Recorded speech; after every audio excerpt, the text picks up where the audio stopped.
Hi, my name is Alan, and in this video, I'll tell you what to do first in a survival situation. Naturally, each situation is different and calls for different things, but generally speaking, this video explains what I would do first. Now picture this: you're stranded in the woods and all alone. Or you got caught in bad weather far from home and lost communication. Not a pretty thought, is it? You've ended up in a survival situation that you need to get yourself out of alive. There are several steps that you need to take and things you should keep in mind when you do end up in a situation like this. We'll explore what to do first and what to do thereafter. The first thing to do in a survival situation is to find or make some form of shelter to keep yourself warm and isolated from the weather. From the shelter you set up, you can go look for water and food. Get a fire going and scout the area so you can make a plan on how to get back to society. This is the most important thing to do first in any survival situation. Keep reading to find out how to find shelter and what things to do next. Finding and creating shelter. The cold can kill you in hours and intense heat can kill you in a day. It's good to find shelter as soon as possible. If you're in a hill area, you can scout for small caverns and overhangs where you can stay under or can modify with limited time, energy and resources. Other ways to create a shelter with minimal effort might be by finding a hole in the ground and creating a foxhole like the army does. Keep in mind though that sleeping on the ground can quickly lower your body temperature, so you need to cover the ground with leaves and other insulation materials that you can find.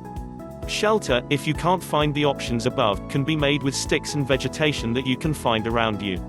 This does require some practice to get good at and quickly and efficiently build a solid shelter. Probably my favorite shelter to make is a debris hut. This can be easily done by placing a ridge pole on the ground with one side and suspend it in the air on cross pieces on the other side, or you can place the suspended part of ridge pole on a part of a tree to suspend it. Make sure that you don't make it too large, as you will heat the hut with your body warmth. Next up is placing insulation on the inside of the hut.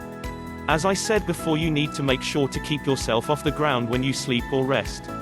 Dead leaves, grass and pine needles are perfect solutions for this to use.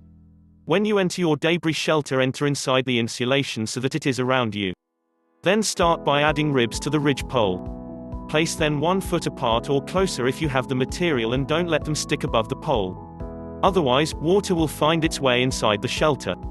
After you've added the ribs, start adding cross pieces to the ribs. Start adding insulation over the frame that you just made. This consists of dead leaves, grass, pine needles and more stuff like it. Cover the frame with at least 1 foot thick insulation. If you can do more, then do it.